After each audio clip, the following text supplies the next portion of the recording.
This lecture is brought to you by the Canadian Bioinformatics Workshop. It's freely available through the Creative Commons license. You are free to share or redistribute it as you see fit, as you can see, or as you can read through as the license associated with this lecture.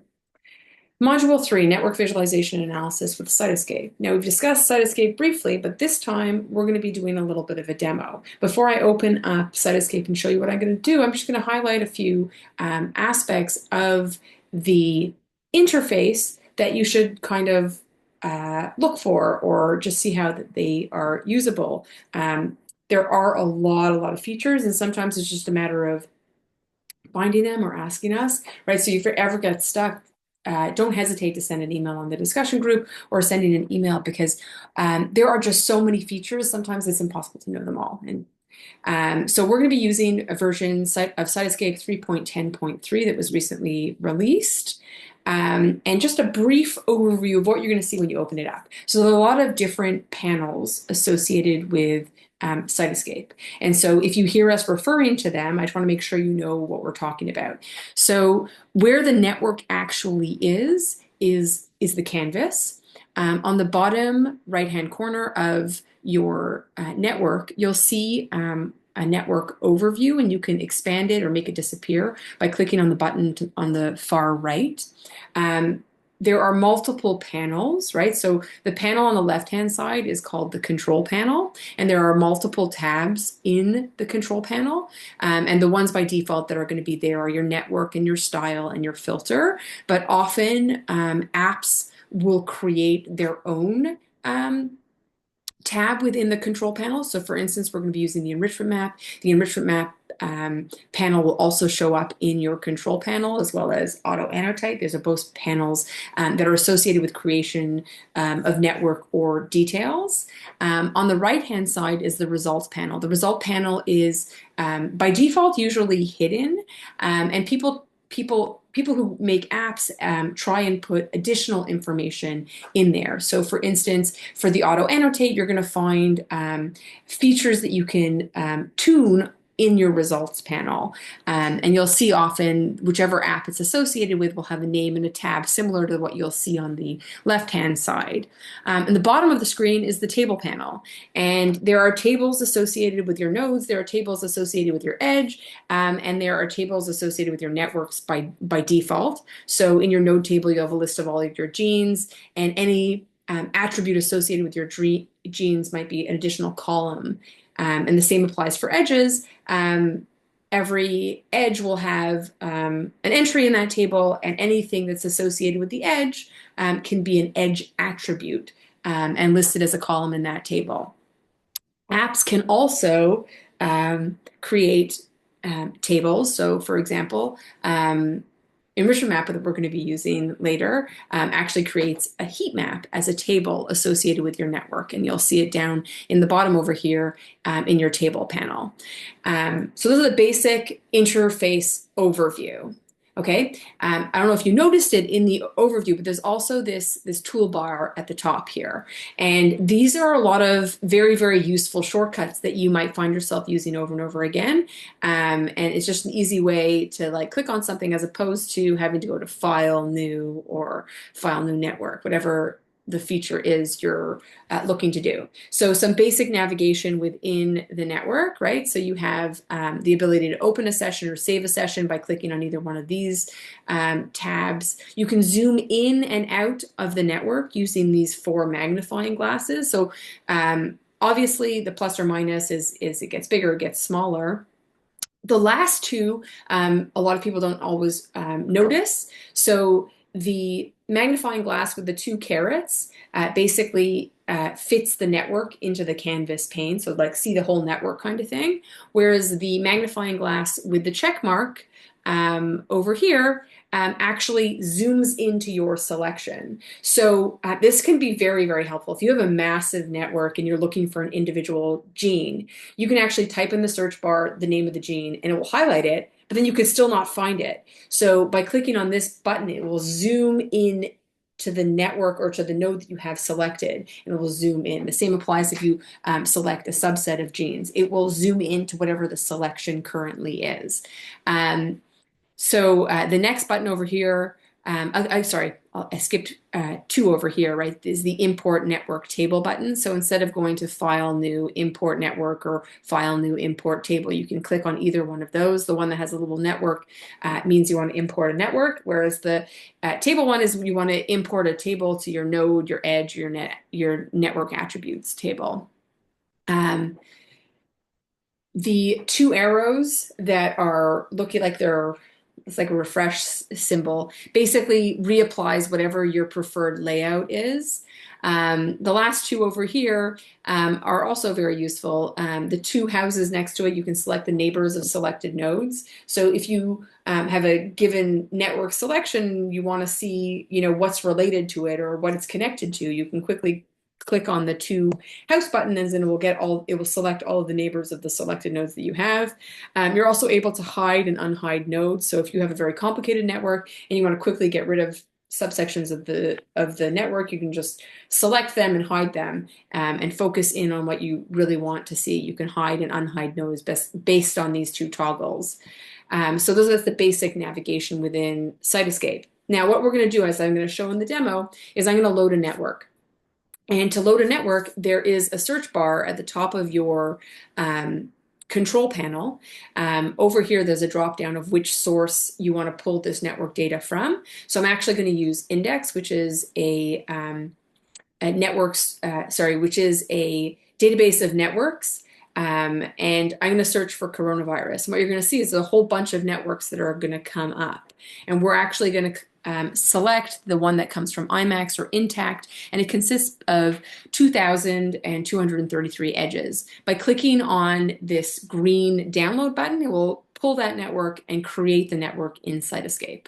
And what you're now going to see, so this is actually the representation of this network on the web. If you clicked on this link, it will open up Index and it will show you this network. You can't do anything to this network here in your web browser, but if you pull it into Cytoscape, all of a sudden you can search for individual nodes. You could relay out the network. You can do whatever you want with this network. But the beauty of seeing this information online is you can see where it comes from and the description of the network and maybe a publication associated with that network, when it's from, who it's by. So it's easy to grab. Let's say you read a paper and you say, oh my gosh, this network that they're generating seems very interesting. And they have submitted their network to Index. You can actually go to the website, pull that network down, and search for your protein of interest. So it's a great resource to use. So important, once you've imported it, the beauty of getting a network that's defined is the people that have defined it have also defined its visual style. And you can look at the visual style as is defined by the users. And so I'm just showing here different parameters that they've defined here. So they've defined the shape of the node, which is associated to the type of molecule it is. They've defined the color of the node, which is the species it comes from. And then also there's a color of the edge, which is associated with the type of interaction that you're looking at. And then additionally, the weight or the score associated with that interaction. So these are all things that you can see. You can also change if you want. If you don't like, you want to use this network, or you see something that you're interested in, you can grab a subset of the network, create a subnetwork, and play around with the visual style of it. You can also experiment with different layouts. So given this network, I want you to try out the Y-Files organic layout, the Perfuse force-directed layout, a circular layout, and the compound spring embedded layout. And you'll see that they visualize the network very, very differently. And there's no guarantee that the network that you're pulling down is one of these defined layouts. What they could have done is they could have laid out their network and then actually optimized it and moved things around such that the message they were trying to get across is there in their figure.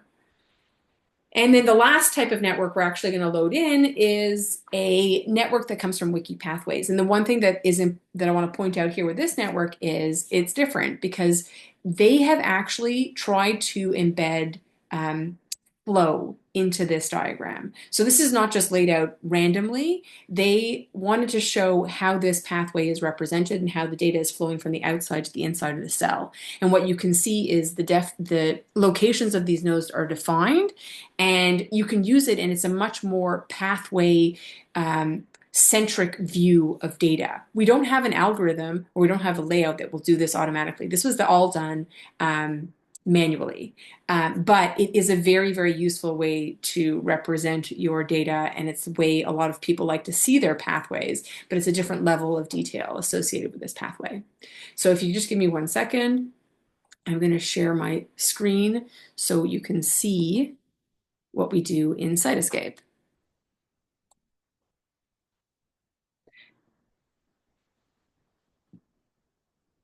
Okay, so first things first, I'm going to use the index database, right? As I mentioned before, you can change the source that you're pulling your network data from, and there's a lot of different sources that come by default with Cytoscape.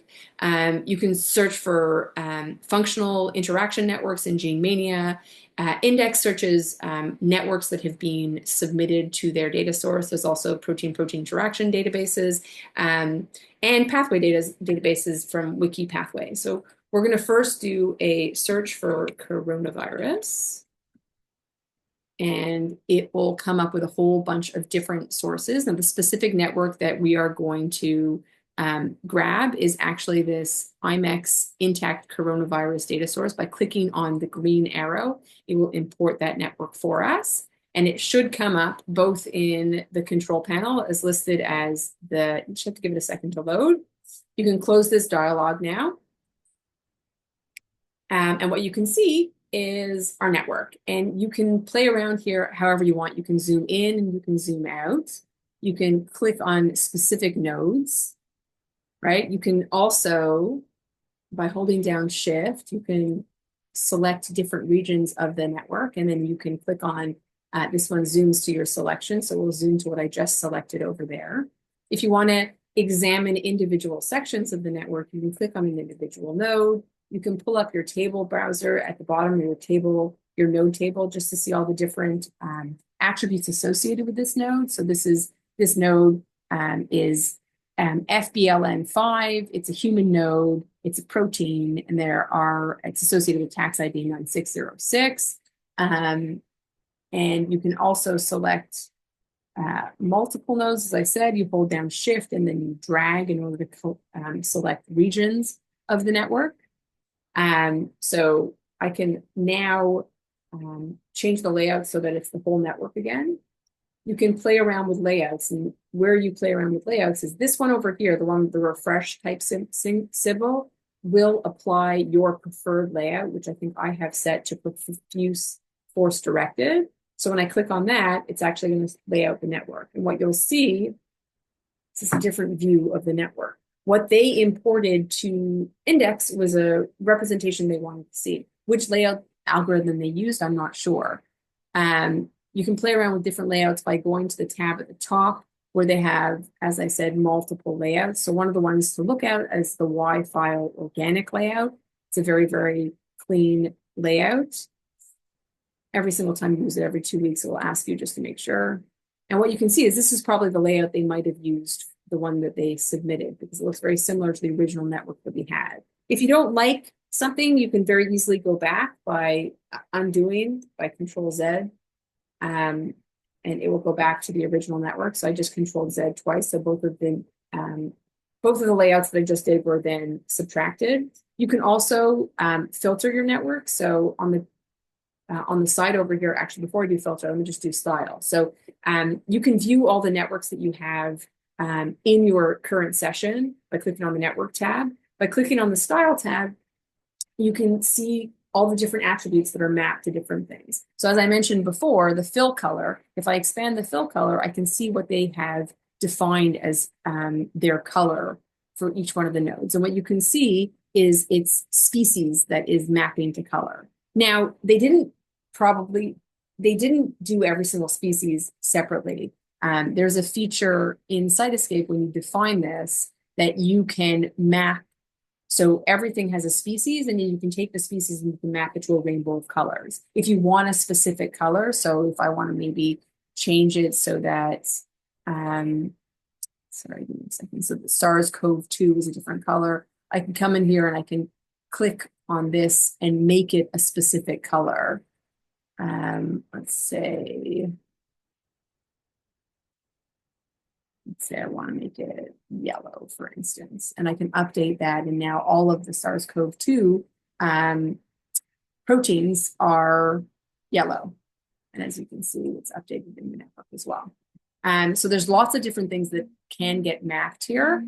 And the ones that you see here are also only just a subset. There are so many different aspects you can map in the network, visual attributes that you can map.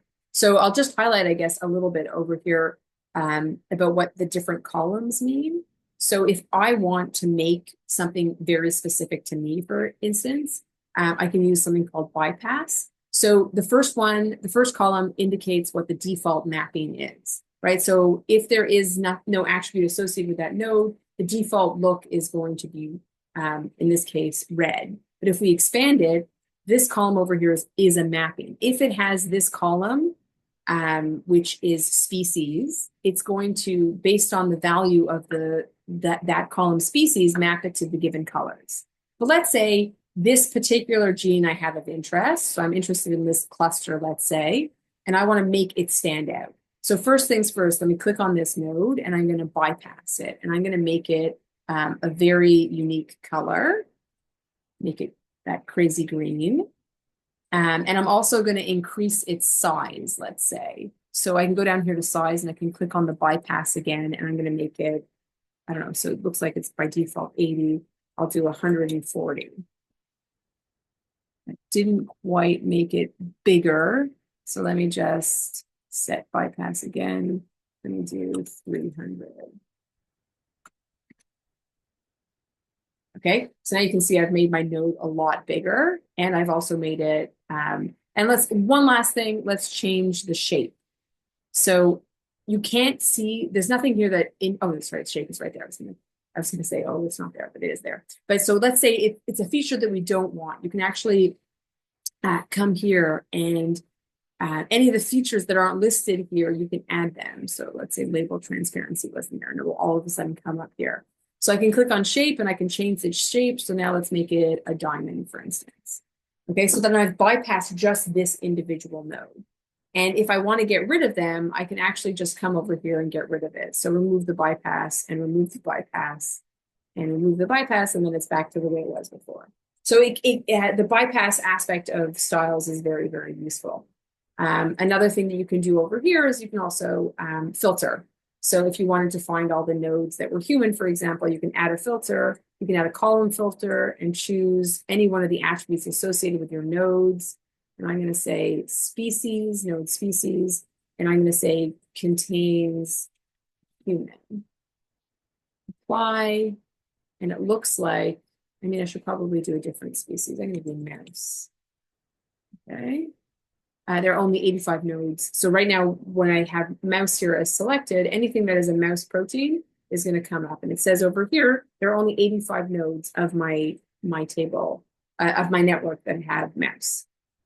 And if I wanted to, I can now create a subnetwork of just the mouse. So if I come over here, this is like a copying of the network.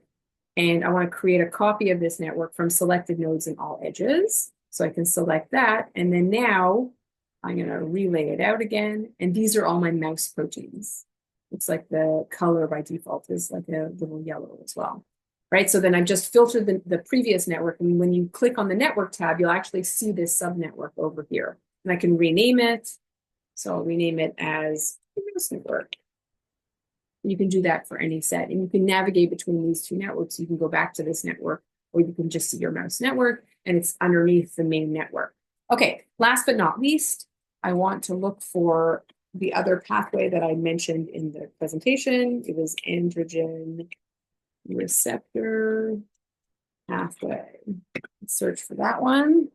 And it's your first option, I guess, here. It's this androgen receptor pathway from Wiki Pathways. Click on the download button. It will pull it in. Give it a few seconds to load it up. Close dialog. This isn't the right one. Sorry.